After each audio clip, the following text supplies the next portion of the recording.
جو انسان اللہ تعالیٰ کی نافرمانی کرتا ہے اللہ تعالیٰ اس کے ماتحتوں کو اس کا نافرمان بنا دیتے ہیں۔ آج خاوند شکوہ کرتا ہے کہ بیوی بات نہیں سنتی، بیٹی بات نہیں سنتی، مالک شکوہ کرتا ہے کہ مزدور کام اچھی طرح نہیں کرتے۔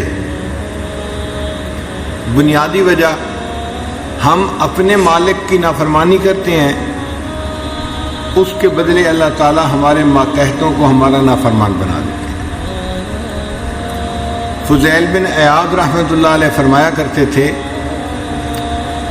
کہ جب کبھی میرا گدھا میری بات ماننے سے انکار کرتا ہے تو میں غور کرتا ہوں کہ مجھ سے کہاں گناہ سرزد ہو گیا جس کا اثر میرے گدھے کے اوپر آ کر پڑا ہے۔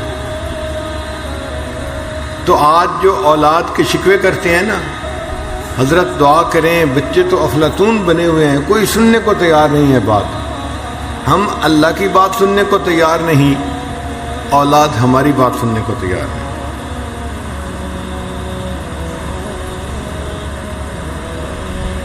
انسان اس کو محسوس کرے یا نہ کرے، مگر کہیں نہ کہیں اس کو گناہوں کی وجہ سے سزا مل رہی ہوتی ہے۔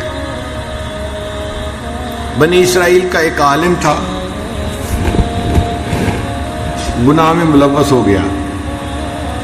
اب چونکہ عالم تھا وہ ڈرتا بھی تھا، مگر نفس ایسا موٹا تھا کہ وہ گناہ کروا دیتا تھا، تو گناہ کرتا بھی تھا اور ڈرتا بھی تھا کہ کہیں میں سزا میں گرفتار نہ ہو جاؤں۔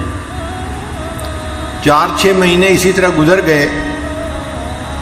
ایک دن دعا کرتے ہوئے اس نے دعا مانگی کہ یا اللہ، میں 6 مہینے سے گناہوں میں مبتلا ہوں اور آپ مجھے کتنی ڈھیل دے رہے ہیں کہ ابھی تک آپ نے مجھے سزا نہیں دی۔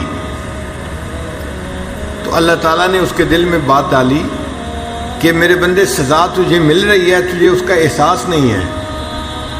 تو وہ بڑا حیران ہوا، مجھے اس گناہ کی کون سی سزا مل رہی ہے؟ تو پھر بتایا گیا کہ جب سے تو نے یہ گناہ کیا ہے ہم نے رات کے آخری پہر کے مناجات کی لذت سے تمہیں محروم کر دیا ہے۔ پھر اس کو محسوس ہوا کہ جب سے گناہ کرنے لگا ہوں مجھے کبھی دعا مانگتے ہوئے رونا آیا ہی نہیں ہے، دل سخت ہو گیا تھا، آنکھیں خشک ہو گئی تھی۔ وہ اس کو سزا ہی نہیں سمجھ رہا تھا اور اس کو سزا مل رہی تھی۔ یہ کوئی دنیا کا نظام نہیں ہے کہ جس میں خرابی کا اندیشہ ہو، یہ اللہ کا نظام ہے، فول پروف نظام ہے۔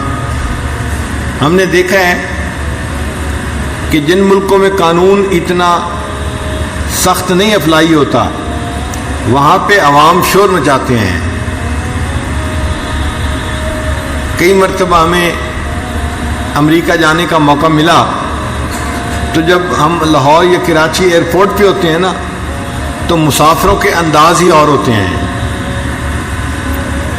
ذرا سی بات پہ ایک دوسرے کے ساتھ بات کر رہے ہوتے ہیں، بحث کر رہے ہوتے ہیں، ایسے لگتا ہے جیسے کسی کو کسی کا ڈر خوف ہے ہی نہیں، کیونکہ ہر بندہ سمجھتا ہے کہ اگر کچھ ہو گیا تو میرے پولیس میں کنٹیکٹ ہیں، حکومت میں میرے کنٹیکٹس ہیں، تو میں اپنے مسئلے کو حل کر لوں گا۔ اور یہی سواریاں جب جہاز پہ بیٹھتی ہیں اور نیو یارک ایئرپورٹ پہ اترتی ہیں تو ہم نے انہی بندوں کو بڑے غور سے دیکھا، اتنے قانون کے پابند بن جاتے ہیں، کوئی منہ سے بات ہی نہیں نکالتا، اور لائن بنائی ہوئی ہوتی ہے اور آرام سے کھڑے ہوتے ہیں، نہ جلد بازی ہے نہ بحث مباحثہ ہے، سادے سیدھے ہوئے ہوتے ہیں۔ کیوں؟ اب ان کو پتہ ہے کہ یہاں قانون کی گرفت ہے، اگر ہم کچھ کریں گے تو ہمیں فوراً سزا ملے گی، تو سزا ملنے کے ڈر سے انسان قانون کی پابندی کرتا ہے۔ اگر ہمارے دل میں یقین پکا ہو جائے کہ ہم اگر گناہ کریں گے تو اللہ تعالیٰ اس کی ہمیں سزا دیں گے، ہم گناہوں سے بچیں اور اللہ کے قانون کی پابندی کرنے والے بن جائیں۔